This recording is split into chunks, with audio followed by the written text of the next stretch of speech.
আসসালামু আলাইকুম। মনিটরটার একটু সমস্যাটা দেখেন যে পাওয়ারটা আসে এবং যায়, হ্যাঁ। এই যে ইসনিক যে লেখাটা এটা আসছে এবং যাচ্ছে, এটা কিভাবে সমাধান করেছি আমি সেটা আপনাদেরকে একটু শেয়ার করি। সিসি ক্যামেরার কাজ করতে গেলে আসলে আমাদের অনেক সময় মনিটরেরও অনেক ছোটোখাটো সমস্যার সমাধান করতে হয়। তো এইটা একটা কাস্টমারের বাসায় এই মনিটরটা লাগানো ছিল। মনিটরটার প্রবলেম আমি আপনাদেরকে যেটা দেখালাম সেটা হতো। তো আমি এই প্রথমে মনিটরটা খোলার পরেই প্রথমে এই পাওয়ারের সমস্যা সেটা আমি বুঝতেই পারছিলাম যে পাওয়ারটা আসে এবং যায়, হ্যাঁ। তো এই জায়গাটাতে দুইটা ক্যাপাসিটর ছিল, হ্যাঁ। ক্যাপাসিটর দুইটা হচ্ছে এই দুইটা, এইটা একটা ক্যাপাসিটর এবং এটা একটা, এই দুইটা ক্যাপাসিটর এখানে লাগানো ছিল। এটা দেখতে পাচ্ছেন এখান থেকে ফেটে বের হয়ে গেছে, বের হয়ে এই যে এই অবস্থা, হ্যাঁ।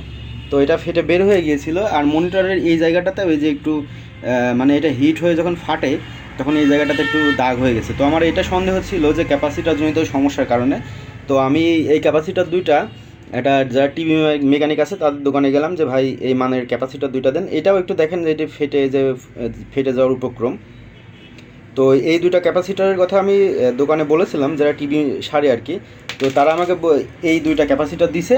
তো এই ক্যাপাসিটর দুইটা আমি বললাম যে ভাই মান তো এক না। উনি বললো যে কোনো কিছু দেখার দরকার নাই, বেশি বোঝার দরকার নাই, আপনি এই ক্যাপাসিটর দুইটা নেগেটিভ পজিটিভ দেখে লাগাই দেন, ইনশাল্লাহ চলে আসবে। তো আমি এটা অলরেডি লাগাইছি, লাগানোর পরে চেক দিয়েছি, চেক দিয়ে দেখছি মনিটর ওকে আছে। তো আমি আপনাদেরকেও একটু চেক দিয়ে দেখাই যে কেমন আসলে মনিটরটা ওকে হলো কি না। এই যে এই মনিটরটার এই সার্কিটের মধ্যে আমি এই যে এলইডি লাইট দুইটা লাগাই নিয়েছি। এটা এলসিডি ডিসপ্লে, এই জন্য এলইডি লাইটের কানেকশন পাওয়ার সোর্স থেকে যায়। তো আমি এটা লাগাই নিয়েছি এবং এখান থেকে এই যে প্লাগ লাগানো হয়েছে। এবার আমি এখান থেকে যদি পাওয়ারটা দিই, পাওয়ারটা দেওয়ার সাথে সাথে দেখেন আমার কিন্তু মনিটর ওকে, মনিটর কিন্তু ঠিক হয়ে গেছে। তো এই ক্যাপাসিটরের দুইটার মান আসলে এক না হওয়াও কোনো আসলে এই যে এখন কিন্তু লেখা আসছে যে নো সিগন্যাল দেখাচ্ছে, হ্যাঁ। এই যে এখানে দেখতে পাচ্ছেন। তো মান এক না হলেও আমি আসলে এই ডিটেলটা জানি না যে আসলে ক্যাপাসিটরের মান কেমন নির্ধারণ হয় বা কেমন হয়। তো পুরনো যেই ক্যাপাসিটর দুইটা ছিল আমি আপনাদেরকে আগে যেটা দেখালাম সেটাই যে বাস্ট হয়ে এইরকম অবস্থায় হয়ে গেছে, হ্যাঁ। ক্যাপাসিটরের মধ্যে আসলে এইরকম এই জিনিসই থাকে। তো যাই হোক, আমি এত কিছু বুঝি না ইলেকট্রনিক্সের, যেহেতু সিসি ক্যামেরার কাজ করি।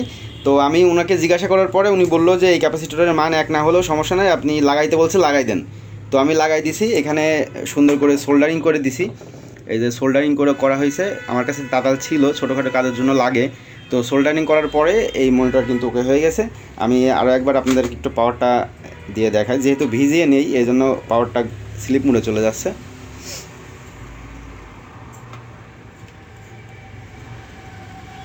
এখানে একটু কানেকশনটা লুজ হচ্ছে আর কি, হ্যাঁ। তো আমি বন্ধ করে আবার একটু চালু করি। এই যে দেখেন এখানে কিন্তু পাওয়ার চলে আসছে, হ্যাঁ। এখান থেকে পাওয়ারের সুইচটা যদি আমি চাপ দিই তাহলে কিন্তু মনিটর চালু। এই যে মনিটর কিন্তু ওকে হয়ে গেছে।